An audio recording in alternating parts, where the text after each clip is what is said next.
الحمد للہ رب العالمین والصلاة والسلام علی سید الانبیاء والمرسلین قال اللہ تعالی وتبارک فی القرآن المجید والفرقان الحمید بسم اللہ الرحمن الرحیم کیف تکفرون باللہ وکنتم امواتا فاحیاکم ثم یمیتکم ثم یحییکم ثم الیہ ترجعون صدق اللہ مولانا العظیم وصدق رسولہ النبی الکریم الرؤوف الرحیم اللہم نور قلوبنا بالقرآن وزین اخلاقنا بالقرآن وادخلنا الجنۃ بالقرآن ونجنا من النار بالقرآن قال اللہ تعالی وتبارک فی شان حبیبہ مخبرا وعامرا ان اللہ وملائکتہ یصلون علی النبی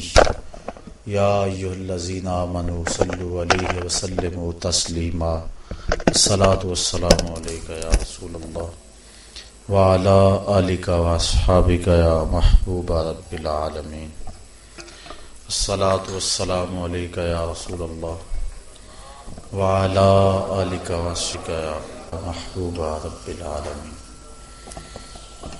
تمام حمد و ثنا، تعریف و توصیف اللہ جل مجدہ الکریم کی ذات پاک کے لیے جو خالق کائنات بھی ہے اور مالک شاشہات بھی۔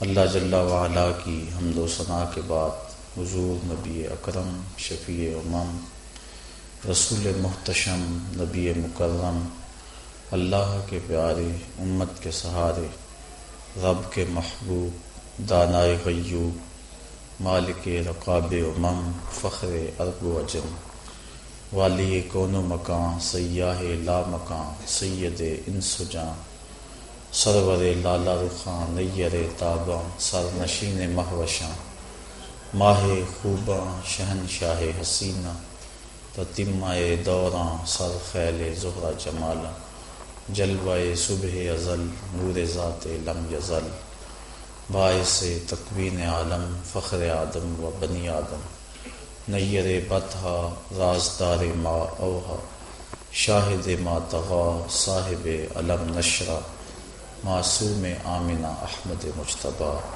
حضرت محمد مصطفیٰ صلی اللہ علیہ وسلم کے حضور ناز میں اپنی عقیدتوں ارادتوں اور محبتوں کا خراج پیش کرنے کے بعد واجب الاحترام ذوی الاحتشام برادران اسلام السلام علیکم ورحمۃ اللہ وبرکاتہ۔ 10 روزہ فہم دین کورس کا آج پہلا یوم سعید ہے اور آج کی بابرکت محفل نور محبتیں لیے جلوہ فراز ہے۔ اللہ تعالیٰ جل شانہ ہمیں قرآن مجید کا نور اور فہم و ادراک نصیب فرمائے۔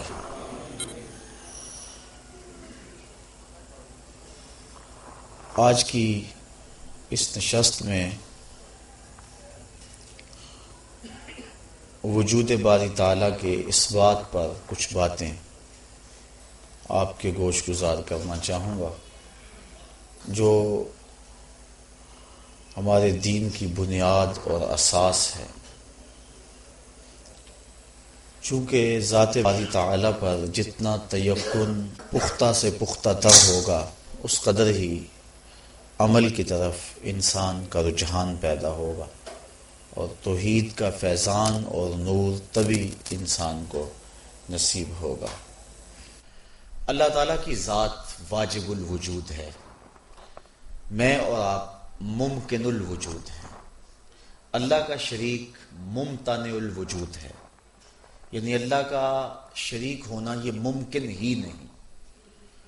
ہمارا ہونا نہ ہونا برابر ہے، ہم ہیں تو ٹھیک، نہ ہوتے پھر بھی کوئی فرق نہ پڑتا اس کائنات میں، لیکن اللہ تعالیٰ کا وجود واجب ہے، اس کا ہونا ضروری ہے۔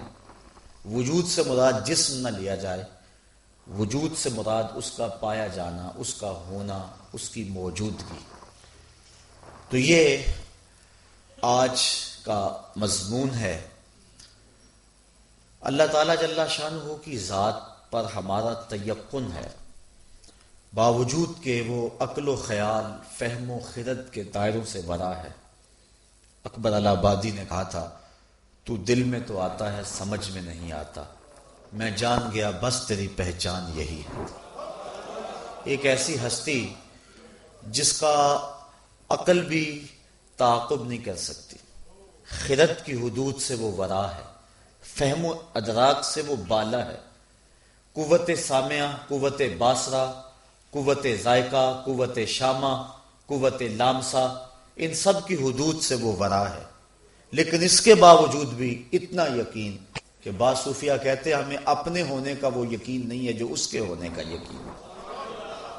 تو اتنا یقین، اتنا پختہ اذعان کیسے پیدا ہوا؟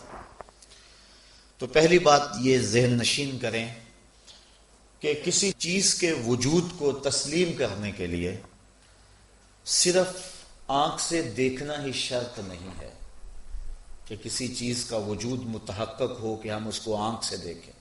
بہت ساری چیزیں ایسی ہیں کہ آنکھ نہیں بھی دیکھتی، ان کے وجود کو ہم تسلیم کرتے ہیں۔ میں گفتگو کر رہا ہوں، اگر کوئی مجھے نہیں بھی دیکھ رہا تو اسے یہ احساس ہو رہا ہے کہ کوئی گفتگو کر رہا ہے، اور اگر وہ میری آواز سے، میرے لہجے سے شناسا ہے تو اسے یہ یقین ہے کہ کون گفتگو کر رہا ہے۔ تو لازمی نہیں ہے کہ کسی چیز کے وجود کو تسلیم کرنے کے لیے اس کا ادراک قوت باصرہ سے ہی ہو۔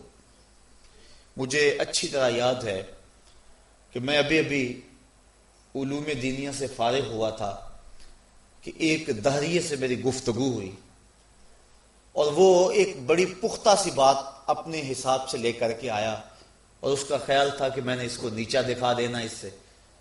وہ کہنے لگا کہ اللہ تعالیٰ کی ذات موجود ہے۔ میں نے پورے وثوق سے کہا کہ ہاں، اس کی ذات صرف موجود ہی نہیں بلکہ اس کی ہستی واجب الوجود ہے۔ تو وہ کہنے لگا میں آپ سے اس حوالے سے بات کرنے آیا ہوں، میں نے لمبی بات نہیں کرنی، 2 لفظی بات کرنی ہے۔ میں نے کہا کرو۔ کہنے لگا اگر اللہ موجود ہے تو مجھے دکھاؤ۔ میں نے اس کو کہا میاں، ہر شے جس کا وجود متحقق ہو لازمی نہیں ہے کہ اس کو دیکھا جائے۔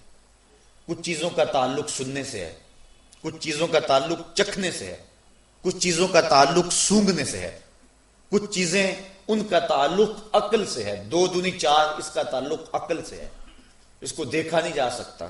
یہ موتیا ہے، یہ نسرین ہے، یہ نسترن ہے، یہ چمبیلی ہے، اس کو آنکھ سے نہیں دیکھا جا سکتا۔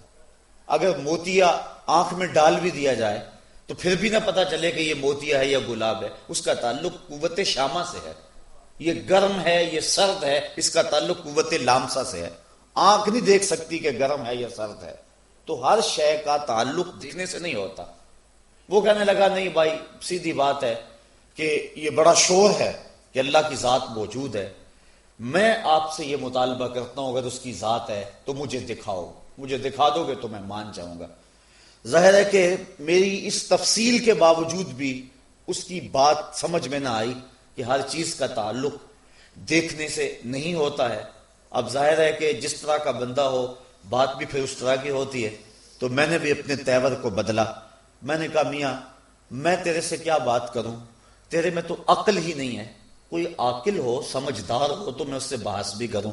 وہ کہنے لگا میری اتنی تعلیم ہے اور فلاں فلاں دانشگاہ، اس سے میں علم حاصل کرتا رہا ہوں، اور آپ نے یہ سادہ سا جملہ کہہ دیا کہ آپ میں تو عقل ہی نہیں ہے۔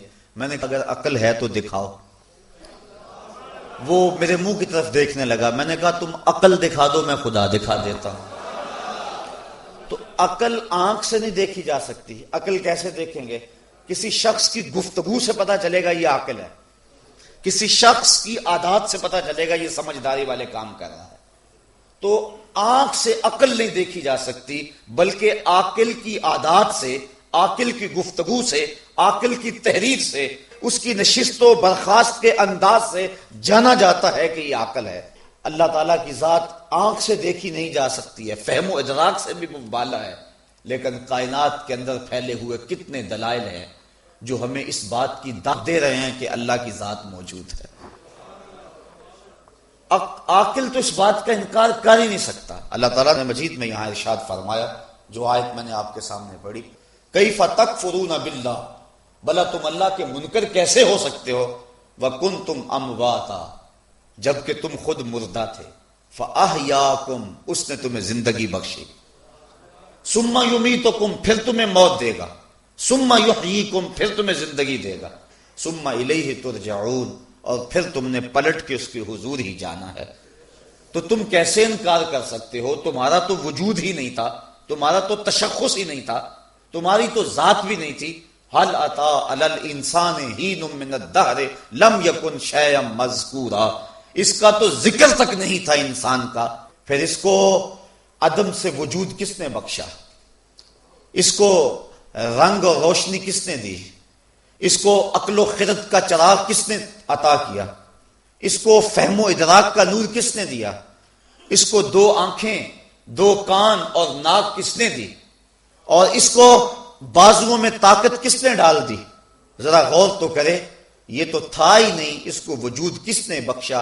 ایک گندے قطرے سے اس کو کیا خوبصورت شکل دے دی گئی. ذرا اپنے طرف غور کر لے، اپنی ذات کی طرف غور کر لے تو رب کا انکار نہیں کر سکتا. کیف تکفرون باللہ، تم اس کا انکار کیسے کر سکتے ہو؟ ذرا تم دیکھو کہ تم خود ہی نہیں تھے. پھر ذرا اپنے انفس کے اندر دیکھو کہ اس نے تمہیں کیا کچھ عطا فرمایا ہے، اور تمہارے اندر اس کے قدرت کے کیا کیا کرشمے ہیں. تمہیں باہر جانے کی ضرورت نہیں ہے، اپنے من میں ہی جھانک لو.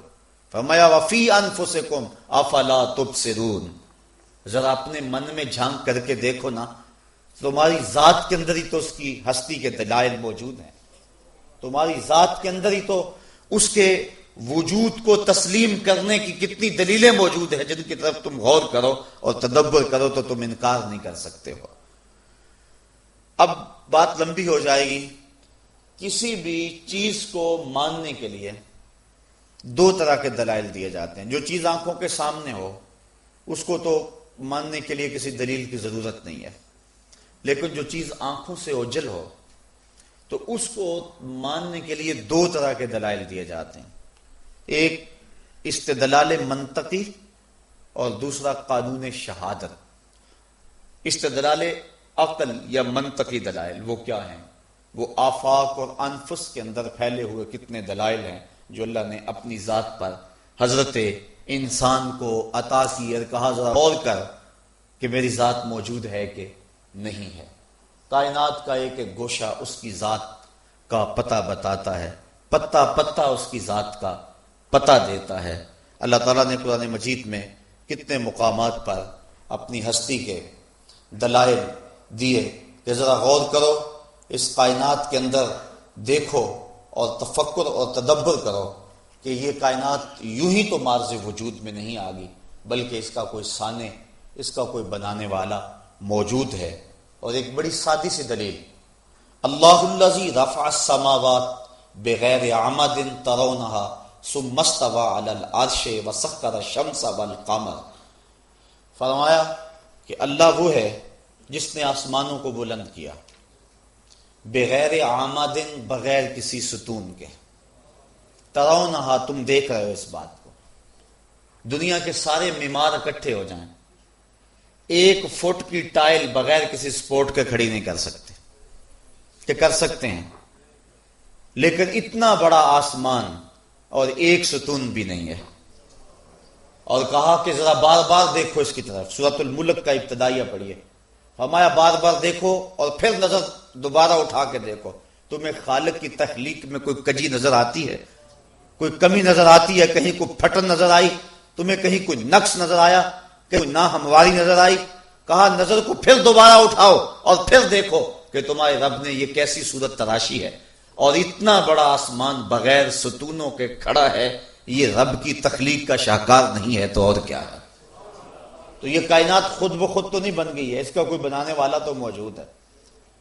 ہیچ چیزیں خود بخود چیزیں نشد، ہیچ آہن خود بخود تیغے نشد. ملا رومی علیہ رحمہ فرماتے ہیں کہ کوئی چیز خود بخود چیز نہیں بنتی اور کوئی لوہا خود بخود تلوار نہیں بنتا. تو کوئی صانع موجود ہے جو لوہے کو تلوار کا روپ دینے والا ہے. نیوٹن جس نے کش ثقل کا نظریہ دریافت کیا، بڑا نامور سائنسدان ہے، لیکن یہ اللہ کے وجود کا منکر نہیں تھا، بلکہ کوئی بھی عاقل وجود باری کا منکر نہیں ہو سکتا۔ حکیم نیٹشے کے بارے میں اقبال نے کہا تھا، قلب او مومن دماغش کافر است، اس کا دل مومن تھا لیکن اس کا دماغ کافر ہو گیا۔ لیکن صوفیہ فرماتے ہیں کہ یہ صرف حکیم نیٹشے کی کہانی نہیں ہے، بلکہ ہر شخص کا دل مومن ہوتا ہے۔ یہ الگ بات ہے غفلت کے پردے پڑے رہیں اور اس کی آنکھوں سے وہ پردے نہ ہٹیں اور وہ وجود باری کا اقرار نہ کرے۔ حقیقت تو یہ ہے کہ ہر شخص کے سینے میں اللہ کی محبت کا تخم رکھا گیا ہے اور اس کا دل یقیناً مومن ہوتا ہے، اور اس پر المومنین حضرت عائشہ صدیقہ رضی اللہ تعالی عنہا سے مروی روایت ہے، کل مولود یولد علی الفطرہ فابواہ یحودانہ او یمجسانہ او ینصرانہ او کما قال، کہا ہر بچہ فطرت اسلام پہ پیدا ہوتا ہے، اب اس کے والدین اس کو یہودی بنا دیتے ہیں، اس کو عیسائی بنا دیتے ہیں، اس کو مجوسی بنا دیتے ہیں۔ جس طرح کے والدین ہوں گے بچہ اس طرح کا ہو جائے گا، لیکن اس کی فطرت کے اندر اللہ نے اسلام رکھا ہوا ہے، تو وہ کیسے اللہ کی ذات کا اور اس کی ہستی کا انکار کر سکتا ہے؟ تو کوئی بھی عاقل وہ باری کا انکار نہیں کر سکتا۔ تو نیوٹن نے اجرام فلکیہ کا ایک ماڈل تیار کیا جس میں کواکب کی گردشیں سب کچھ بنایا اس نے، بلکہ سورج کے ساتھ اس نے ایک لیمپ بھی لگایا جس سے روشنی نکلتی تھی، اور وہ باقی جو مدار میں ستارے اور سیارے تھے ان پر عکس پڑتا تھا، جس سے وہ سب جب وہ اس کا ہینڈل گھماتا تو وہ سب میں روشنی آتی۔ تو نیوٹن کا ایک دوست تھا جو وجود باری کا انکار کرتا تھا، اتفاق سے وہ آ گیا تو اس نے اس کو وہ اجرام فلکیہ کا وہ ماڈل دکھایا، تو وہ اشش کر اٹھا اور بے ساختہ کہنے لگا یہ کس نے بنایا؟ تو نیوٹن مسکرا کے کہنے لگا کسی نے نہیں بنایا، خود بخود بن گیا۔ اس نے کہا خود بخود کیسے بن گیا؟ تو نیوٹن کہنے لگا جب ایک ماڈل خود بخود نہیں بن سکتا ہے تو جو اصل ہے وہ خود بخود کیسے مارز وجود میں آ گیا ہے؟ تو جب اس کا کوئی سانے موجود ہے تو پھر اس کا بھی کوئی سانے موجود ہے۔ اور کہتے ہیں کہ نیوٹن کا وہ دوست جو تھا اس بات کو سن کر توحید پر ایمان لے آیا تھا، اس نے وجود باری کا اقرار کر دیا تھا کہ واقعہ کوئی جو ہے وہ موجود ہے جو کائنات کے نظام کو چلا رہا ہے، اور اگر اللہ تعالیٰ کی ذات موجود نہ ہو تو یہ کائنات کا نظم و نسق برقرار نہ رہ سکے۔ بلکہ وہ کسی بڑھیا سے کسی نے پوچھا تھا نا، وہ چرخہ کاٹ رہی تھی کہ اللہ کے ہونے کی دلیل، اس نے کہا میرا چرخہ، کہا یہ عجیب بات ہے، کہا میں چلا رہی ہوں تو یہ چل رہا ہے، اگر میں نہ چلاؤں تو یہ چل ہی نہیں سکتا، یہ جو زمین و آسمان کا چرخہ چل رہا ہے یہ اللہ کے چلانے سے چل رہا ہے، اور اگر وہ موجود نہیں ہے تو چل ہی نہیں سکتا۔ کہا اچھا پھر اللہ کے ایک ہونے کی دلیل؟ کہا وہ بھی میرا چرخہ۔ کہا وہ کیسے؟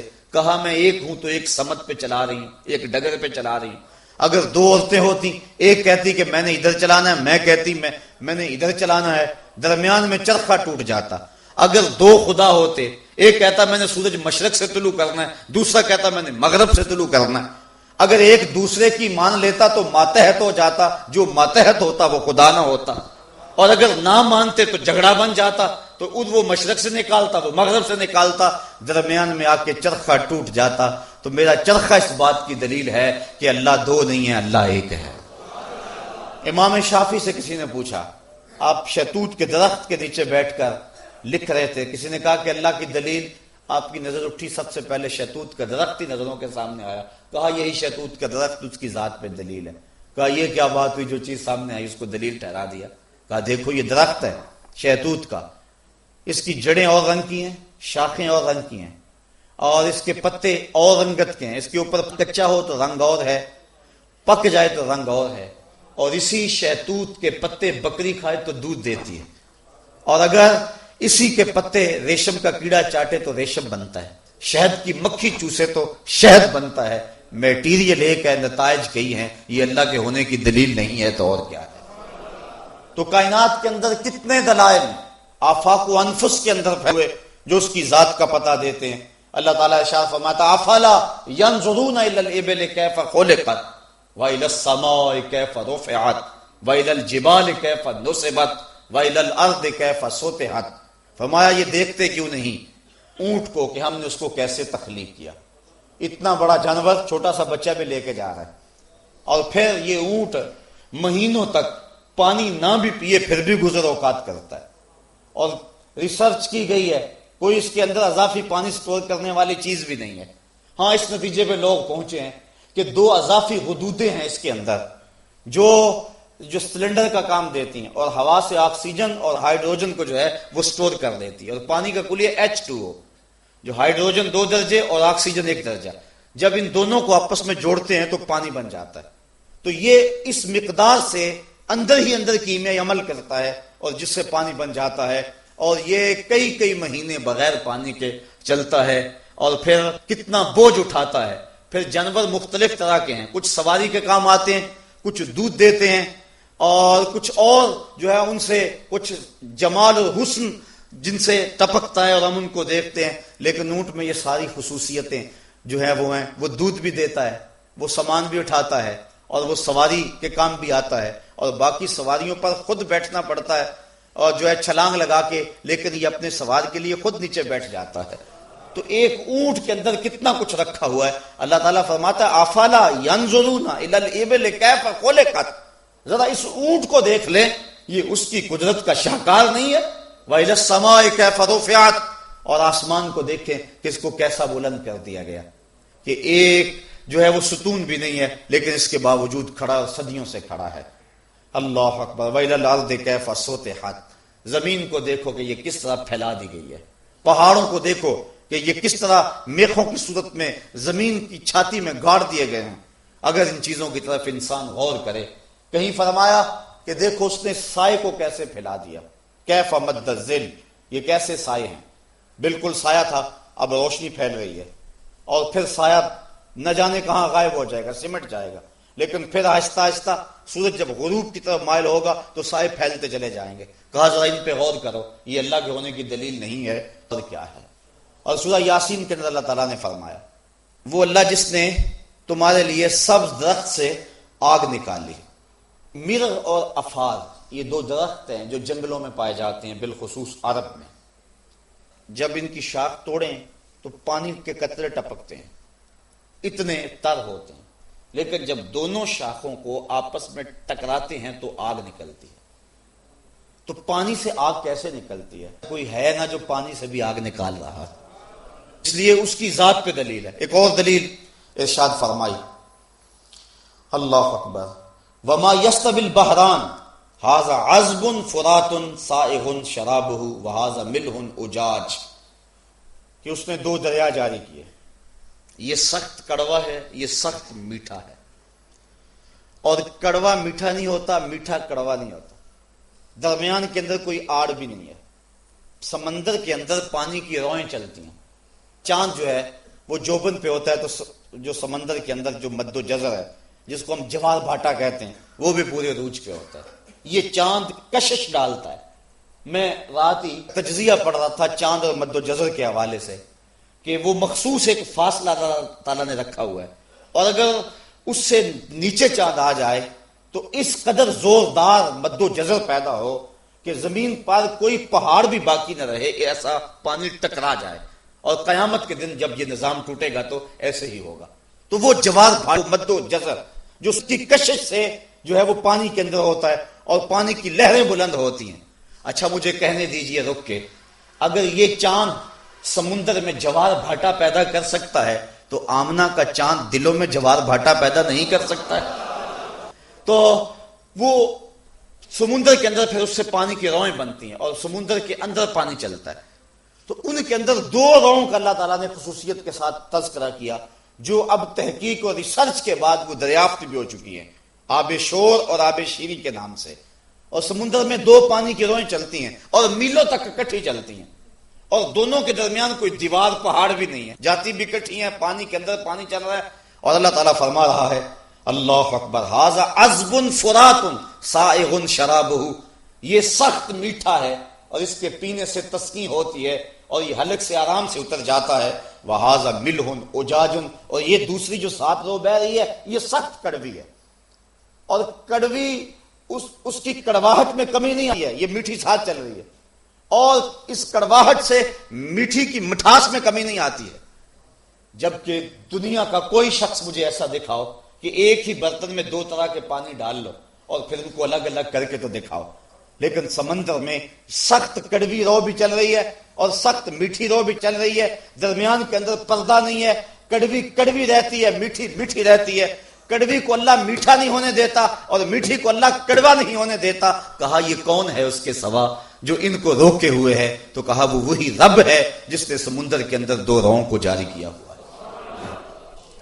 تو یہ اس کی ذات کی دلیلیں ہیں، اور کائنات کے اندر پھیلے ہوئے ایسے ہزاروں دلائل ہیں جو ہمیں اس کی ذات کا پتہ دیتے ہیں، اور ہمیں اس سمت ہماری توجہ دلائی جاتی ہے کہ وہ مالک، اس نے یہ نظام کائنات بنایا ہے.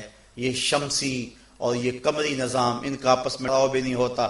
پھر زمین کو کس طرح ہمارے لیے بچھایا گیا، پھر یہ رنگا رنگ پرندے، ہمارے لیے درخت، گندگی کے ڈھیر کے اوپر بھی گلاب کا بیج ڈال دو تو جب وہ اگے گا تو اس گلاب سے بھی خوشبو آئے گی، جبکہ اس نے غذا کہاں سے لی ہے. اور پھر وہ ایک ہی طرح کی زمین سے، ایک ہی طرح سے پانی سے، سرابی سے پھل نکلتے ہیں، لیکن ان کی خاصیات الگ الگ ہوتی ہیں، بلکہ ایک ہی درخت کی خصوصیات الگ ہوتی ہیں. یہ جو ببول ہے جس کو ہم ککر کہتے ہیں، یہ طب کی دنیا کے اندر اس کا بڑا نام ہے.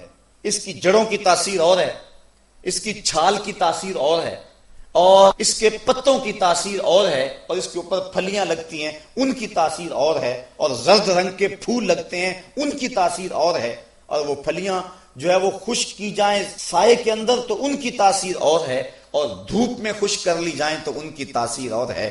چیز ایک ہے، مٹی ایک ہے، آب و ہوا ایک ہے، پرورش ایک آب و ہوا نے کی ہے، لیکن اللہ تعالیٰ نے ایک شے کے اندر اتنا کچھ رکھ دیا. یہ اللہ کے علاوہ اور کون کر سکتا ہے؟ تو یہ ہے اس کی ذات کے دلائل. عقلی طور پہ انسان اس بات پر قائل ہو جاتا ہے کہ کوئی ایسی ذات موجود ہے جس نے اس کائنات کے نظم و نسق کو چلایا ہوا ہے. لیکن دوسری بات، کسی کے وجود کو ماننے کے لیے صرف عقلی دلائل ہی کافی نہیں ہوتے. قانون شہادت یہ ایک اہم ذریعہ ہے کسی کے وجود کو تسلیم کرنے کا. اور میں ان جملوں پہ آپ سے توجہ چاہوں گا. اللہ کی ذات پر سینکڑوں نہیں لاکھوں کروڑوں عقلی دلائل موجود ہیں. آفاق و انفس کے اندر پھیلے ہوئے کتنے دلائل ہیں جو اس کی ذات کا پتہ دیتے ہیں. انسان باہر نہ دیکھے، اپنے اندر ہی دیکھ لے. حضرت آدم علیہ السلام سے لے کر آج تک کروڑوں انسان ہیں، ان کی شکلوں میں مشابہت نہیں ہے.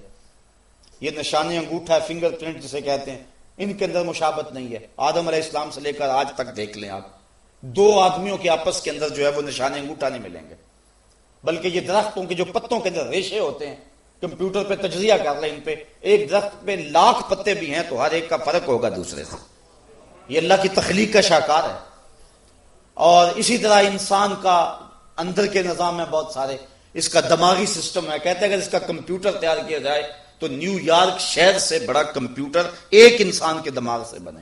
یہ اللہ نے ایک انسان کو جو ودیت کیا ہوا ہے، اور کئی سسٹم لگائے ہوئے ہیں. یہ یونان کا ایک بہت امیر ترین شخص تھا اوناسس، اس کا سسٹم خراب ہو گیا. کیا کہ اس کے یہ جو پپوٹے تھے، یہ اپنی مرضی سے اللہ نے جو سسٹم لگایا ہوا ہے قدرتی آٹومیٹک سسٹم، ادھر سے تنکا اڑا، ادھر سے آنکھ بند ہو گئی. اس کے پٹھے کام کرنا چھوڑ گئے. اب وہ اپنی مرضی سے آنکھ نہیں کھول سکتا تھا. ڈاکٹر سلوشن ٹیپ لگا دیتے اور آنکھ کھولتے اور پھر بند کر دیتے. کسی نے کہا کہ تیری زندگی کی سب سے بڑی آرزو، کہا کاش اپنی مرضی سے اپنی آنکھیں کھول سکوں. کہا اس کے لیے دولت لگانی پڑے تو کتنی لگائے گا؟ کہا ساری لگا دوں گا. تو ہم کبھی اس کا احساس بھی نہیں کیا کہ یہ کتنی بڑی دولت ہے. تو یہ قدرتی اس نے سسٹم لگایا ہوا ہے. تو جو ہے وہ عزم ہوتا ہے، ارادہ ہوتا ہے تو پلک بند ہو جاتی ہے، آنکھ بند ہو جاتی ہے. تو انسان اپنے اندر دیکھے، اس کی زبان پہ 4,000 پھیلے ہوئے پٹھے ہیں جو ہے وہ احساس کرتے ہیں کہ یہ اس میں کرواہٹ ہے، اس میں جو ہے وہ نمک ہے، اس کے اندر مٹھاس ہے. اور اس طرح اس کے نظام انہضام اللہ تعالیٰ نے رکھا ہوا ہے. یہ جگر کا نظام ہے. انسان غور کرے، یہ آنکھ کتنی بڑی نعمت ہے. اگر وہ باہر دیکھنے کی جو اس کے پاس فرصت نہیں ہے تو کہا ذرا اپنے اندر ہی جھانک لے. وفی انفسکم افلا تبصرون، ذرا من میں جھانک کر کے دیکھو. نہ مسجد وچ نہ مندر وچ، لب یار نو اپنے اندر وچ. لیکن کسی چیز کو منوانے کے لیے یا تو دلائل عقل دیے جاتے ہیں. اس کی میں سادہ مثال دوں گا. میں کہوں کہ باہر بارش ہو رہی ہے، آپ تو میرے سامنے بیٹھے ہوئے ہیں اور یہاں تو ایسا ماحول نہیں ہے. میں اپنا یہ دعویٰ آپ سے منوانا ہے کہ باہر بارش ہو رہی ہے، تو میں کس طرح منواؤں گا؟ 2 طرح کے دلائل ہیں. ایک تو عقلی دلائل، منطقی دلائل. اور ایک قانون شہادت۔ عقلی دلائل وہ جس طرح کہ میں نے یہ پیش کیے، تو میں کہوں کہ یہ دیکھو یہ شخص ابھی آیا ہے، اس کے کپڑے بھیگے ہوئے ہیں، اتنی گرمی تو نہیں ہے کہ پسینے سے بھیگ جائیں، اور پھر یہ حال میں آیا تو یہ کپڑوں سمیت ہی غسل کر کے تو نہیں آیا، تو یہ دلیل ہے اس بات کی کہ باہر بارش سے یہ بیچارہ بھیگ آیا، تو بارش ہو رہی ہے۔ یہ عقلی دلیل آپ کے کسی گوشے میں آ جائے اور آپ اس کو تسلیم کر لیں اور میرے دعوے کو تسلیم کر لیں، لیکن یہ ممکن ہے کہ وہ کپڑوں سمیت غسل کر کے آیا، ایسا بھی ممکن ہے۔ تو جس کو میں نے عقل سے بنوایا اس کو توڑا بھی جا سکتا ہے، وہ شخص انکار کر دے کہ ایسا نہیں ہے تو بات ختم ہو جائے گی۔ تو کسی شے کے وجود کو منوانے کے لیے ایک تو عقلی دلائل دیے جاتے ہیں، دوسرا کیا ہے کہ قانون شہادت۔ میں کہتا ہوں کہ بارش ہو رہی ہے اور یہ میں نے عقلی دلیل دی کہ یہ شخص دیکھو اس کے کپڑے بھیگ ہیں، آپ نے تسلیم کر لیا، میرا موضوع ختم ہو گیا۔ لیکن آپ اگر تسلیم نہیں کرتے عقل پہ، آپ کہتے کہ نہیں ہم نہیں اس بات کو مانتے، تو میں کیا کروں گا؟ میں آپ میں سے کسی شخص کو کھڑا کروں گا جو معتبر ہوگا اور اس کو کھڑا کر کے کہوں گا جناب آپ بتائیں باہر بارش ہو رہی ہے؟ وہ کہے ہاں جناب بارش ہو رہی ہے۔ آپ کا فرض کرو ماننے کا پروگرام نہ ہو تو آپ کہیں ہم اسے بھی نہیں مانتے، تو میں کیا کروں گا؟ میں دوسرا آدمی کھڑا کر دوں گا، آپ کو وہ گواہی دے گا، آپ کہیں کہ ہم اسے بھی نہیں مانتے، میں تیسرا آدمی کھڑا کر دوں گا، آپ کے میں اسے بھی نہیں مانتا، تو میں کیا کروں گا؟ جب جس کو بھی میں کھڑا کروں آپ انکار کرتے چلے جائیں تو میرے پاس ایک ہی حل رہ جائے گا کہ میں اس موضوع کو چھوڑ دوں گا کہ آپ ماننے کو تیار نہیں ہیں۔ عقلی دلائل دیے آپ نے تسلیم نہ کیا، میں نے گواہی دلوائی آپ نے تسلیم نہ کیا۔ اللہ کی ذات پہ عقلی دلائل لاکھوں نہیں کروڑوں ہیں، اور گواہی کے طور پہ 1,00,000 کئی ہزار نبیوں کی گواہی اس کی ذات پہ موجود ہے، اور سارے ایک ہی بات کہہ رہے ہیں، اور اتنے لوگوں کا ایک نقطے پہ متفق ہونا منطق کی زبان کے اندر متواتر کہلاتا ہے، اور متواتر کا انکار عقل نہیں ہو سکتا ہے۔ مثال کے طور پہ اگر کوئی یہ بات کہے کہ پاکستان کے خطے میں ایک شہر ہے کراچی، تو لوگ اس بات کی گواہی دیتے ہیں کہ وہ شخص دیکھ بھی آئے تو اس کے یقین میں اضافہ نہیں ہوگا، اس لیے کہ اتنے لوگوں کی خبر اور اتنے لوگوں کا ایک بات کہنا، اس کا انکار ہو ہی نہیں سکتا ہے، اس کو کہتے ہیں متواترات۔ اللہ کی ذات پر ایک نہیں 1,00,000 کئی ہزار نبیوں نے گواہی دی، اور ہر نبی اپنے دور کا معتبر شخص تھا، لیکن قوم کا انکار اگر نبیوں کو نہیں مانتی، کہتی ہے لستا مرسلا، ہم تجھے نہیں مانتے، تو پھر کیا حل ہوگا؟ تو ذرا میں آپ کو منوانا چاہتا ہوں کہ باہر بارش ہو رہی ہے، لیکن آپ اس کا انکار کرنا چاہتے ہیں۔ میں 10 20 50 گواہ کھڑے کیے، انہوں نے گواہی دی لیکن آپ نے انکار کر دیا، میں سمجھوں گا آپ ماننا نہیں چاہتے، تو میرے پاس ایک ہی حل ہے، اور وہ کیا؟ توجہ اس پہ چاہوں گا، وہ یہ کہ میں وقتی طور پہ اس موضوع کو کلوز کر دوں گا، ختم کر دوں گا کہ آپ تو ماننے پہ نہیں ہیں، ضد میں آ گئے ہیں۔ تھوڑی دیر کے بعد باتوں باتوں کے اندر میں آپ کو حاجی صاحب کے بارے میں پوچھوں کہ ان کے بارے میں آپ کی رائے کیا ہے، آپ کو بھول گئے، وہ موضوع جو ہے وہ چھوڑ دیا گیا، آپ کہیں یہ ہمارے شہر کی زینت ہے، ہمارے علاقے کا وقار ہے، ایک معتبر ہستی ہیں، آپ ان کے بارے میں بہت کچھ کہہ سکیں، میں آپ سے وہ لکھوال بھی لوں، آپ اقرار بھری بزم میں کر بھی دیں ان کے بارے میں، پھر ان کے بعد میں کہوں جناب آپ ذرا 2 لمحوں کے لیے زحمت کیجئے اور باہر دیکھ کے آئیے کہ بارش ہو رہی ہے کہ نہیں ہو رہی، یہ جائیں اور دیکھ کر کے آئیں اور پھر یہاں کھڑے ہو کے گواہی دے۔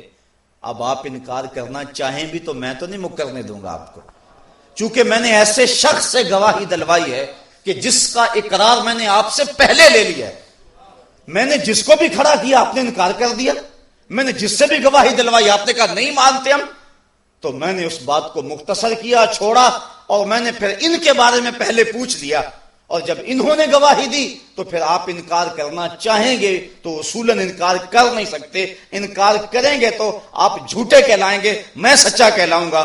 اللہ نے ہر نبی بھیجا، قوموں نے کہا لستا مرسلا، ہم نہیں مانتے، جب تجھے نہیں مانتے تو تیرے دعوے کو کیسے مانے، تجھے نہیں مانتے تو تیرے رب کو کیسے مانے؟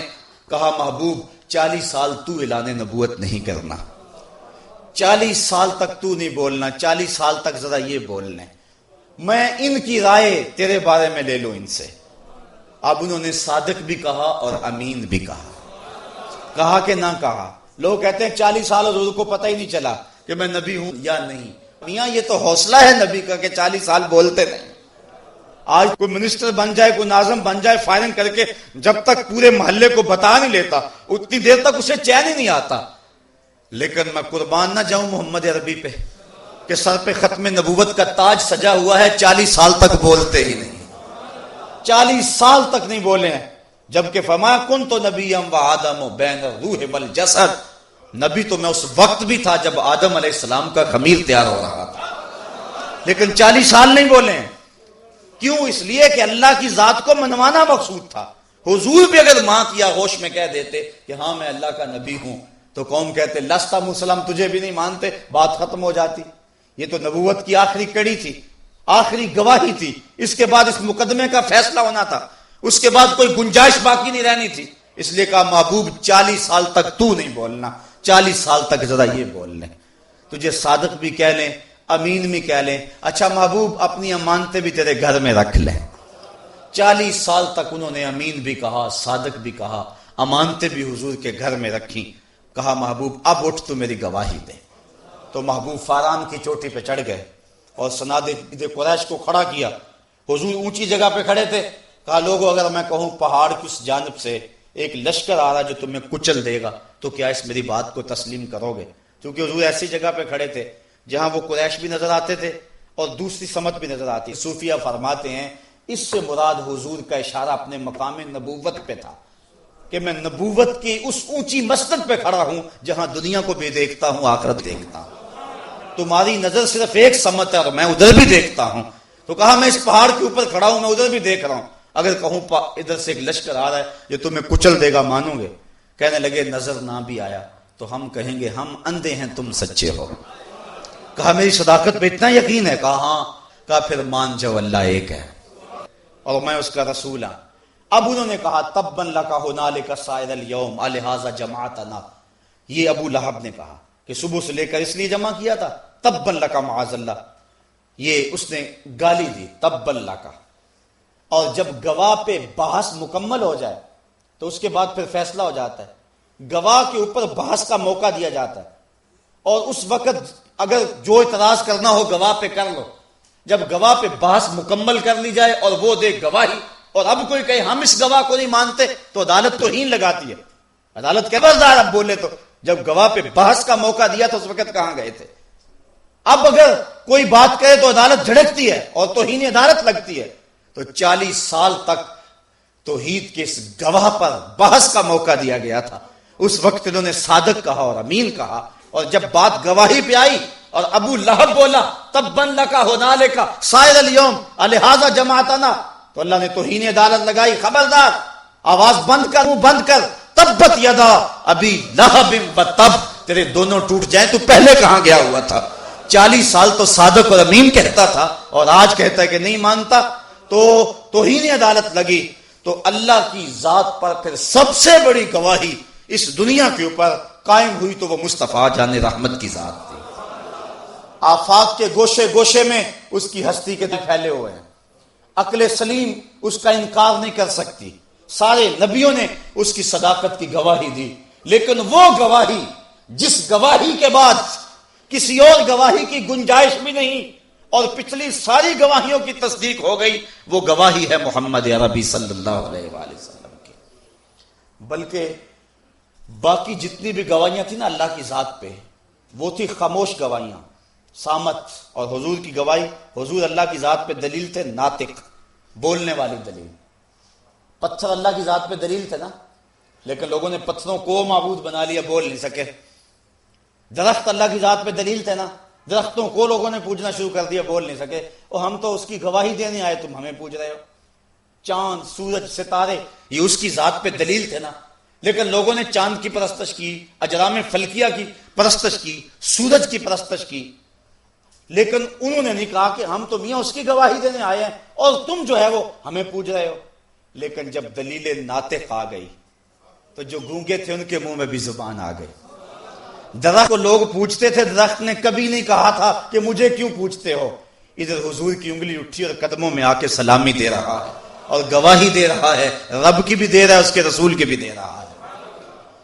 پتھر ہیں ابو جہل کی مٹھی میں، لیکن گواہی مصطفیٰ کی دے رہے ہیں۔ وہ لے آیا نا مٹھی میں ابو جہل، کہنے لگا آپ اگر اللہ کے سچے نبی ہیں تو بتائیں میری مٹھی میں کیا ہے۔ یہ تو ابو جہل بھی جانتا تھا کہ جو نبی ہوتا ہے وہ پوشیدہ چیزوں کو جانتا ہے، اس لیے اس نے کہا تھا بتائیں نا میری مٹھی میں کیا ہے۔ تو حضور نے مسکرا کے کہا میاں میں بتا دوں یا مٹھی میں جو ہے وہی بتا دے؟ اچھا مجھے یہ بتاؤ، حضور کے لیے تو وہ پتھر پوشیدہ تھے اور حضور کے لیے تو پتھر غیب تھے، لیکن ان پتھروں کے لیے حضور غیب نہیں تھے؟ جو رکاوٹ حضور کے راستے میں ان پتھروں پر تھی تو ان پتھروں کے راستے میں تو وہی ہاتھ کی رکاوٹ تھی، لیکن نبی کی توجہ ہوئی تو پتھروں کے اندر بھی غیب آ گیا، نبی تو پھر نبی رہا ہے نا۔ تو ان پتھروں نے پھر بول کر حضور کی گواہی دی کہ نہ دی؟ اور پھر لطف کی بات یہ ہے پتھروں نے یہ بھی نہیں سوچا مٹھی کس کی میں ہے، پتھروں نے ہمیں سبق پڑھایا اور درس دیا، حق بات کہنی پڑے تو ابو جہل کی مٹھی ہو تو وہاں بھی کہہ دیا کرو، حق بات کہنے سے جھجکا نہ کرو، جس کی مٹھی بھی ہو وہاں حق کہہ دیا کرو۔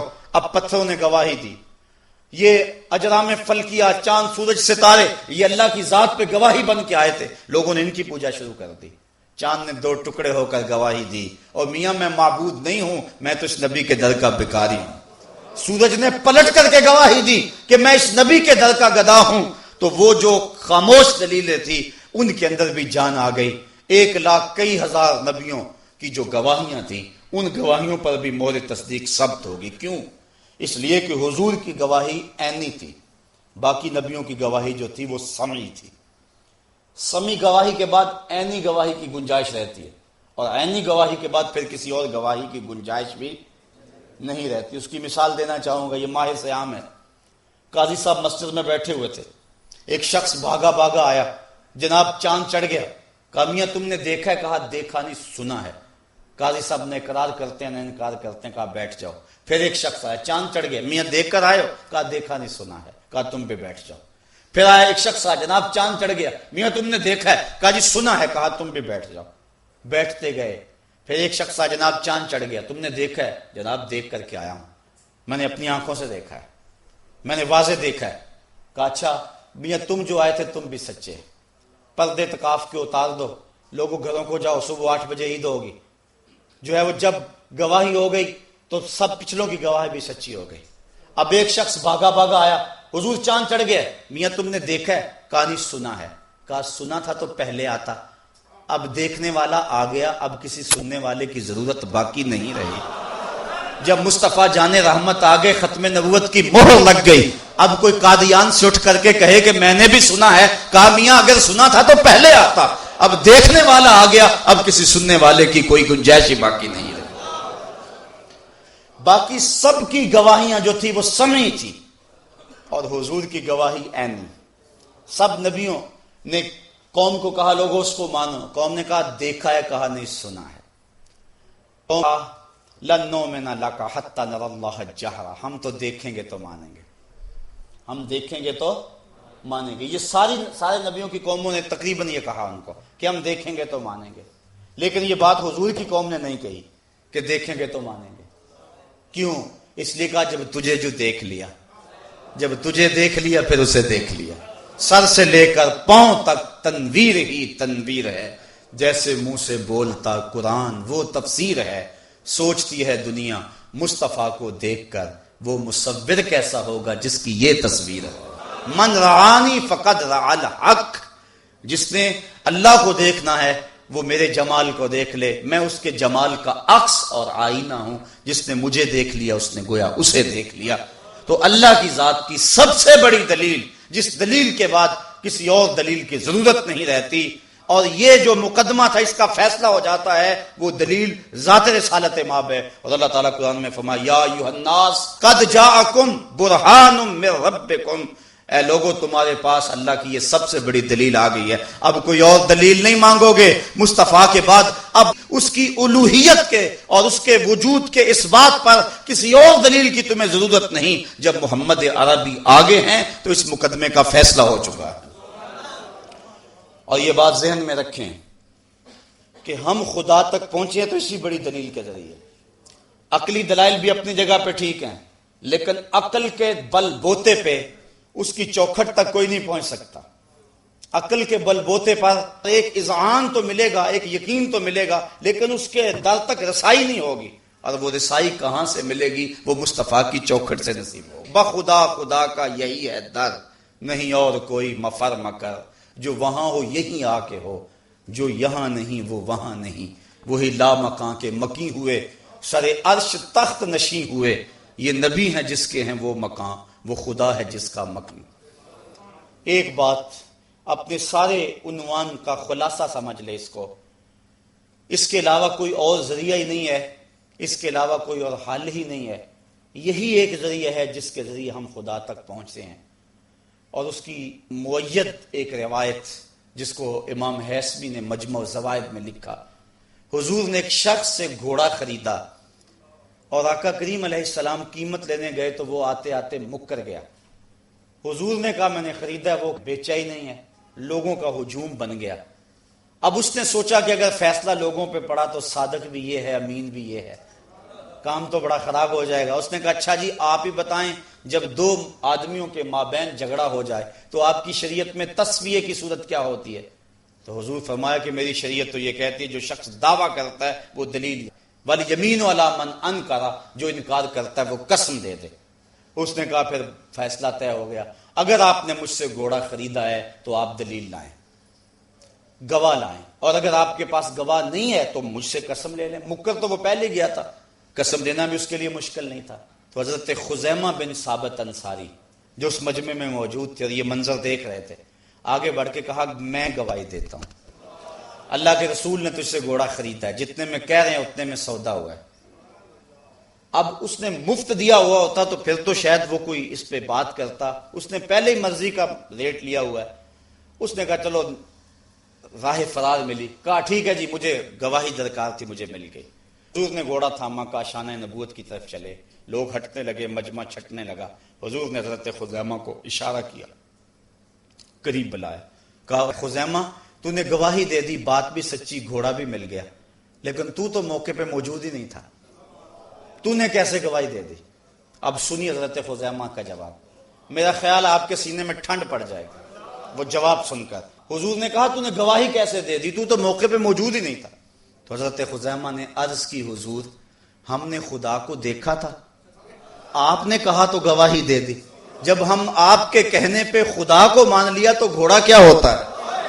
تو حضور نے حضرت خزیمہ کا ہاتھ پکڑ کے فضا میں بلند کر دیا. کہا لوگوں کسی عدالت کچہری میں گواہ کی ضرورت ہو، میری شریعت 2 گواہ مانگتی ہے. قرآن نے 2 گواہوں کا کہا ہے، لیکن جہاں میرا خزیمہ ہو ایک کی گواہی 2 کے قائم مقام ہے. فیض پہنچا ہے رضا احمد پاک کا، ورنہ ہم کیا جانتے خدا کون ہے. کیسے رسائی ملتی؟ اقبال کہتا ہے خو کرے پیک کرے محسوس تھی انسان کی نظر، بن دیکھے پھر خدا کو کوئی مانتا کیوں کر. انسان کی نظر تو دیکھنے کی عادی تھی. میں نے بات جہاں سے شروع کی بات وہیں آ گئی. اس نے کہا دکھاؤ تو مانوں گا. قوم موسیٰ نے بھی کہا لن نؤمن لک حتی نری اللہ جہرا، ہم دیکھیں گے تو مانیں گے. لیکن اس کے جلووں کی تاب کون لا سکے؟ کون ہے اس کے جمال جہاں آرا کو دیکھ سکے؟ ایک تجلی صفاتی کا پرتو طور پہ پڑا تھا تو طور برقرار نہ رہ سکا. تو یہی بہتر ہے کہ وہ پردے میں روح پوش رہے. وہ اگر پردہ اٹھا دے تو کسے ہوش رہے؟ تو کوئی ہوش تو برقرار رکھ نہیں سکتا. تو کہا کہ پھر دیکھنا بھی ہے مجھے، تو پھر کیسے دیکھیں؟ کہا مجھے تو نہیں دیکھ سکتے، میرے شاہکار کو تو دیکھ سکتے ہیں. اگر مجھے دیکھنا ہے تو میرے محمد کو دیکھ لو. جس نے میرے محمد کو دیکھ لیا اس نے رب محمد کو دیکھ لیا. حضرت امام محمد بن حسن الشیبانی، یہ امام اعظم ابو حنیفہ کے شاگرد ہیں، بڑے خوبصورت، باطن کا نور الگ. بصرے میں یہودیوں نے مناظرے کا چیلنج کیا. امام محمد بن حسن گئے، گھوڑے پہ سوار ہیں، سر پہ امامہ، جسم پہ سنت کا جامہ، داڑھی کا کالا حالا اور چمکتا ہوا چہرہ. امام محمد جب آئے نا تو مسلمان بھی کھڑے تھے، عیسائی بھی کھڑے تھے، یہودی بھی کھڑے تھے، 2 رویوں میں کر رہے تھے. جو ہی ان کا گھوڑا آیا، وہ جو مناظرہ کرنے آیا تھا اس کے لبوں پہ کلمہ جاری ہو گیا. اے لقائے تو جواب ہر سوال، حل شود ہر مشکلت بے کیلو کال. تیری ملاقات ہی سارے سوالوں کا جواب ہے. اور اقبال کا یک نظر کر دی وہ آداب فنا آموختی، وہاں خنک روزے کے خاشا کے مرا وا سوختی. نظر کی جولانیاں نہ پوچھو، نظر حقیقت میں وہ نظر ہے، اٹھے تو بجلی پناہ مانگے، گرے تو خانہ خراب کر دے۔ تو امام محمد کے چمکتے ہوئے چہرے کو جب اس مناظر نے دیکھا تو لبوں پہ کلمہ جاری ہو گیا۔ مسلمانوں نے کہا تو مناظرہ کرنے آیا تھا اور تو ویسے ہی مان گیا۔ عیسائیوں نے بھی کہا، اس کے ہم مذہبوں نے بھی کہا، تو اس نے جو جواب دیا بڑا خوبصورت تھا، اس سے بھی آپ کے سینے میں ٹھنڈ پڑے گی۔ اللہ اکبر۔ تو اس نے کہا جو اب اسلام لا کے اسلام کے دامن میں آ چکا ہے، کہنے لگا جب میں نے امام محمد کے چمکتے ہوئے چہرے کو دیکھا اور اس کے چہرے پہ سراجم منیرہ کی شعاؤں کے عکس کو دیکھا تو میرے دل نے جانا جب مسلمانوں کا چھوٹا محمد اتنی شان والا ہے تو بڑا محمد کیسا ہو۔ یہ شان ہے خدمت گاروں کی۔ یا رسول اللہ، یہ شان ہے خدمت گاروں کی، سرکار کا عالم کیا ہوگا۔ جنہوں نے امام محمد کو دیکھا وہ میرے آقا محمد تک پہنچے، اور جنہوں نے مصطفیٰ جان رحمت کو دیکھا وہ خدا تک پہنچے۔ تو کہا کہ خدا کی سب سے بڑی دلیل یہی دلیل ہے، اب کوئی انکار کرنا چاہے بھی تو انکار نہیں کر سکتا ہے۔ اور پھر لطف تو یہ ہے کہ سارا دن اب وہ مخالفت کرتے یا مانتے پھر بھی حضور کے گھر میں پڑی ہوئی، اور یہ عمل سے گواہی ہے کہ پورے زمانے میں شخص سے سچا اور کھرا آدمی کوئی دوسرا نہیں ہے۔ تو اگر اس کی ذات پر سب سے بڑی دلیل ڈھونڈتے ہو تو وہ ذات رسالت مآب صلی اللہ علیہ وآلہ وسلم ہے۔